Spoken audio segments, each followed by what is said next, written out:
everybody, it is Steve, your friendly neighborhood lawn gnome, and welcome back to another episode of Stats, Trends, and Picks over here on That's Comical. And if you're watching it, it happens to be a Wednesday, happy new comic book day. So guys, we have done it. We have officially gotten through the entire first half of 2026. We are now heading into the second half, and let me tell you, it has definitely been a year of comics to talk about.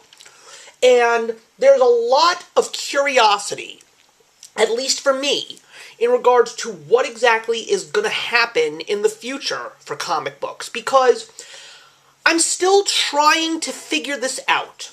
Every single time I take a look at what are the best comics of the week and the best comics of the month, it is always seeming to be filled with almost nothing but DC and Marvel, and while DC makes sense, I do not understand what in God's name Marvel is doing in the top-selling spot, because based on what I have been experiencing with Marvel Comics, Marvel doesn't deserve any credit or accolades at this point.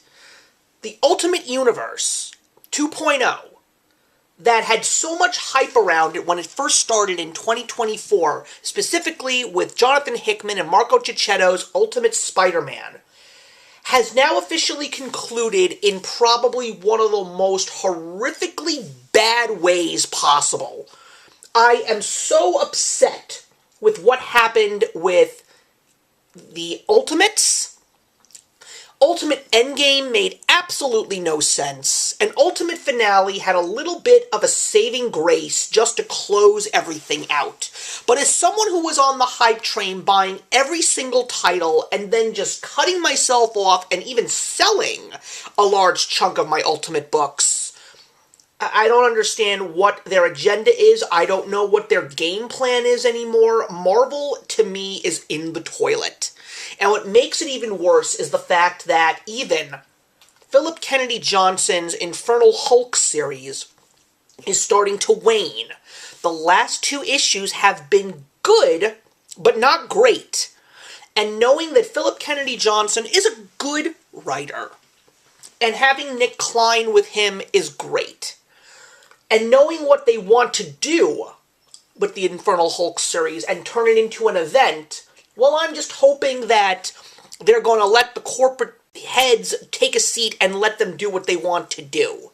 Because I do not want this specific event to go by the way of what's going on. Because there's other events happening right now and very, very soon. Avengers Armageddon, not reading it. DNX, the X-Men event that's coming up soon, not reading it. I have no interest in Marvel Comics at all.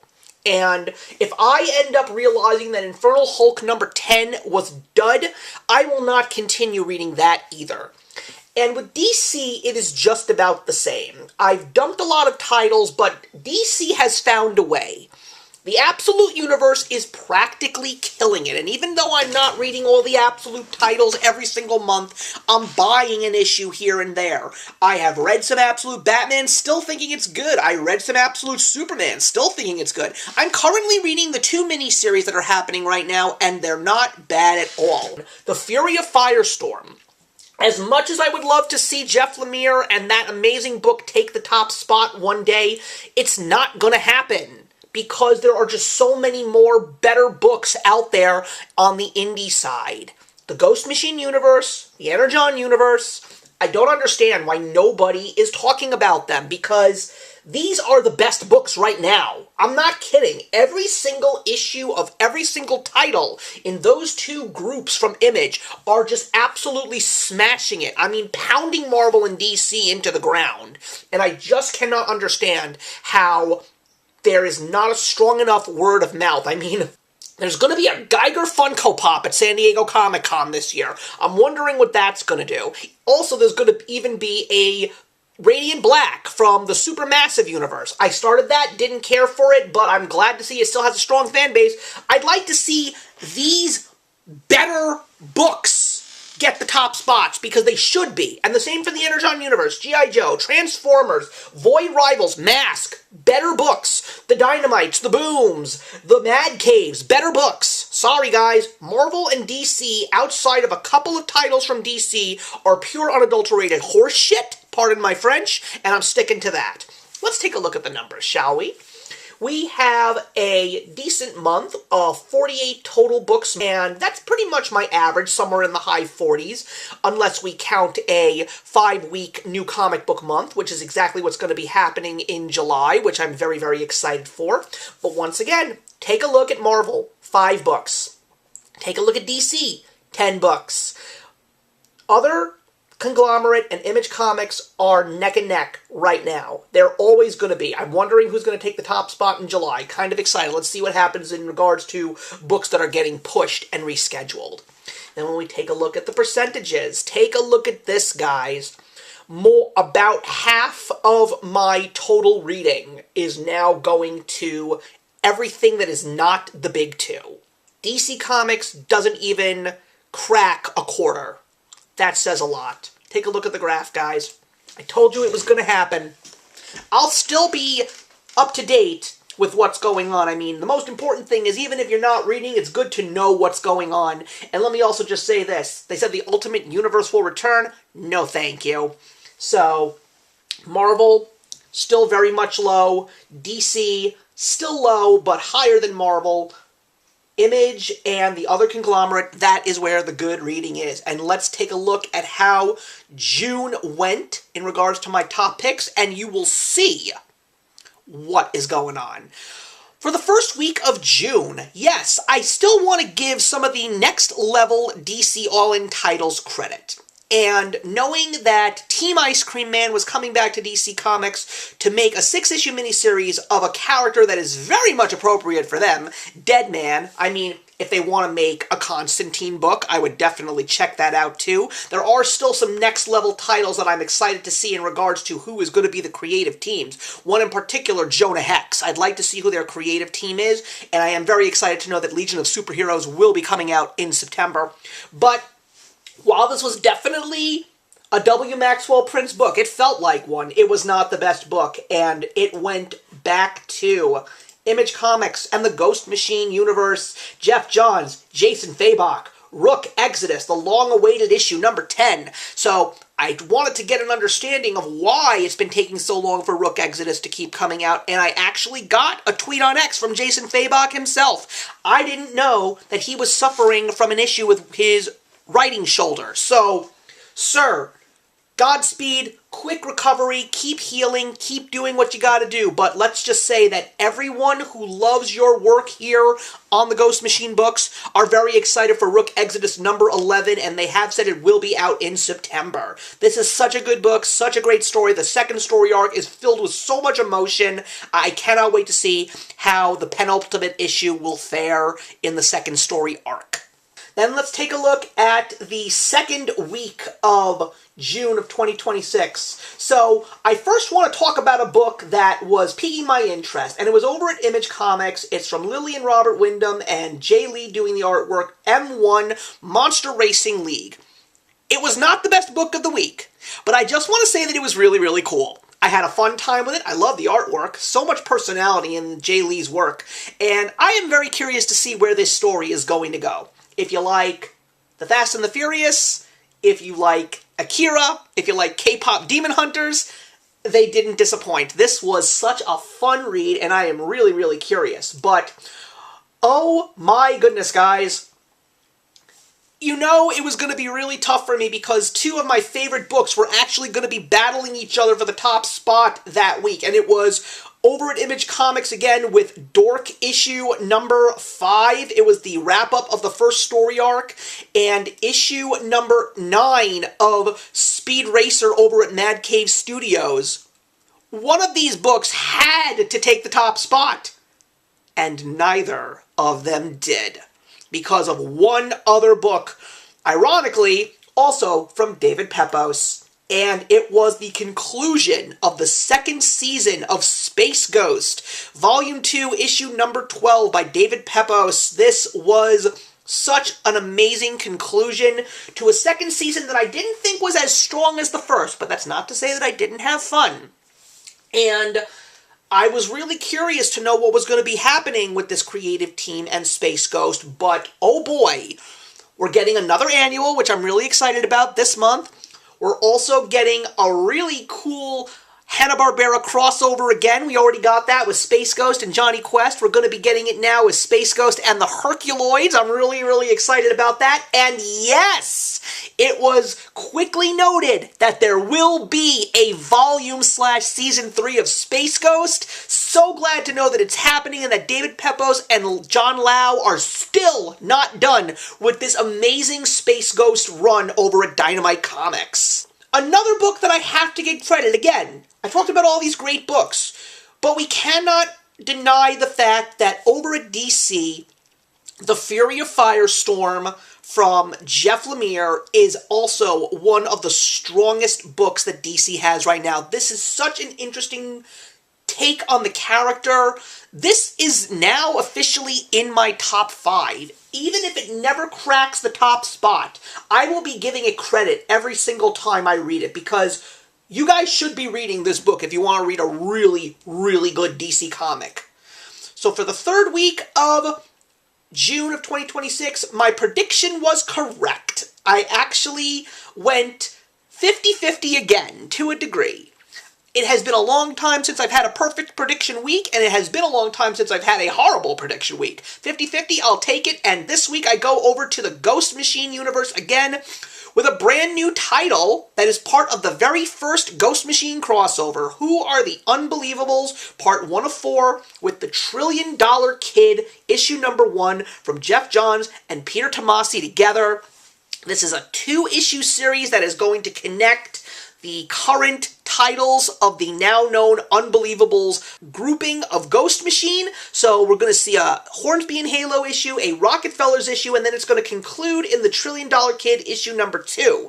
Don't really know where the $1 Trillion Kid is going to go in terms of the Ghost Machine universe, but this was a very good issue. I had such a good time with it. It was a little bit sluggish in the beginning, and I wasn't sure how I was going to feel, but then there was a twist. And oh, what a twist. And that is why this was the best read of the week. I highly recommend you check it out. If you didn't know it was coming out and you're reading the Ghost Machine books, don't let the $1 Trillion Kid pass you by. And for the final week of June of 2026, I thought I was going to be giving it over to Feral issue 24 from Tony Fleeks and Tris Forstner over at Image Comics. And I did, but it was a tie.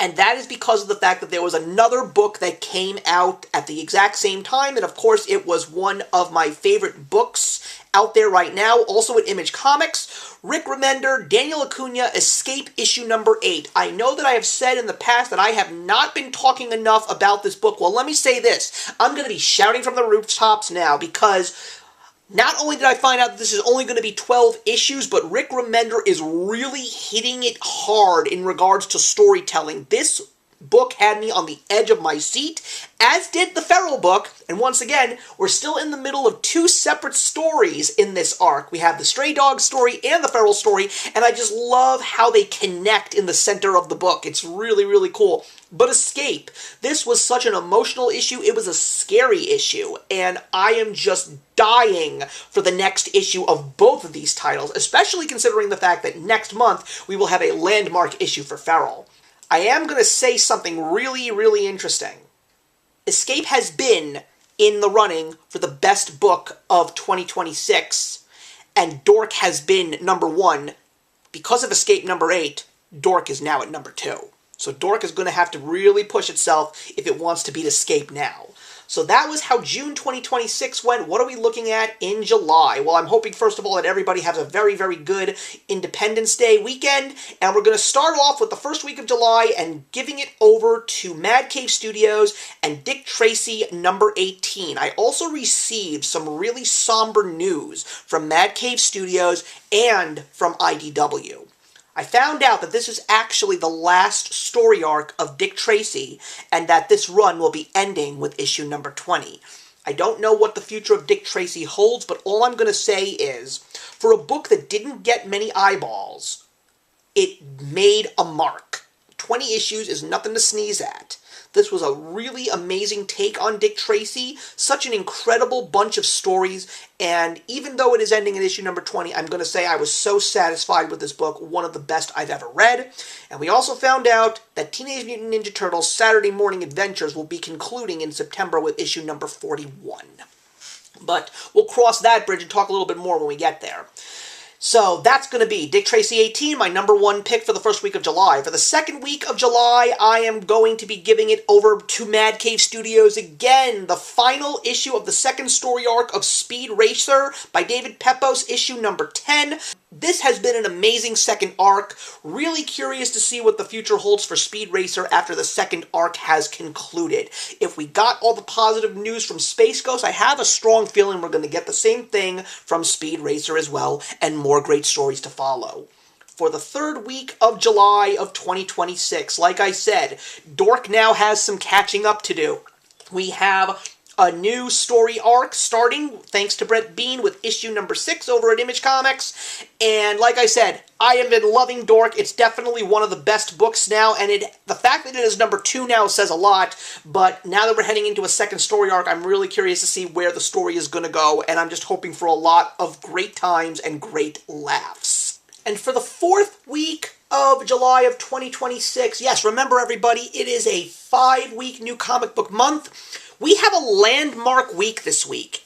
We are going to be getting 2 major landmark issues from 2 legendary franchises. We are going to be getting the 1100th issue of Action Comics, as well as the 300th issue of Teenage Mutant Ninja Turtles. So big week for DC and IDW. And if you don't understand why it's only 300 issues of Ninja Turtles, even though the book has been out since 1984, there are ways that you can find out how to do the math. I mean, Youngblood just had their 100th issue. I found out how to calculate that. You can do the same thing for Ninja Turtles. But neither of these are going to be the best book of the week. As a matter of fact, there's a very interesting book coming out that week, and it is a new offering from Robert Kirkman, and Joe Casey, and the legendary Andy Kubert. Terminal issue number 1 over at Image Comics. I mean, I don't really know what it's about, but what they do say is that if you like superheroes and you like Invincible and X-Men, this is definitely going to be something that you're going to eat up. So, of course, I'm very excited to see what this is all about, and really excited to see if this is going to be the next big thing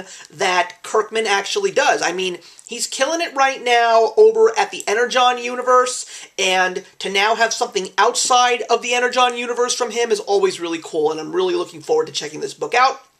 And for the final week of July of 2026, I mean, are you not surprised? I'm giving it to the landmark issue of Feral, issue number 25. It is a oversized issue, guest starring the Stray Dogs. It says it right there on the cover. Obviously, you could probably guess what happened in issue 24 to see what's happening here on the cover for issue 25, but I think one of the most important things is we're going to get an understanding of where this story is going to go after this, because this is the end of the 5th story arc. And this may in fact be the midpoint of Feral, because this could go into 50 issues, and I don't know if it would hit 100, but if this is going to be 50 issues, this really does feel like a midpoint of a grand story. Feral has been one of the strongest books that has ever come out in the last 5 years. It is one of my prizes in my collection, along with Stray Dogs, respectively, and nothing is making me more excited to see what's going to happen in issue 25 and where this story is going to be going for arc number 6. So that is going to wrap up another episode of Stats, Trends, and Picks. This, of course, was for June of 2026, so please let me know what some of your top reads were. Let me know if there's anything that I might have missed. I know I went on a crazy rant earlier. You want to have a discussion about that, you're more than welcome to have that with me. I really love to talk and debate about comics. And what are you looking forward to in July? Once again, have a very safe 4th of July weekend, everyone, and I will see you in the next one.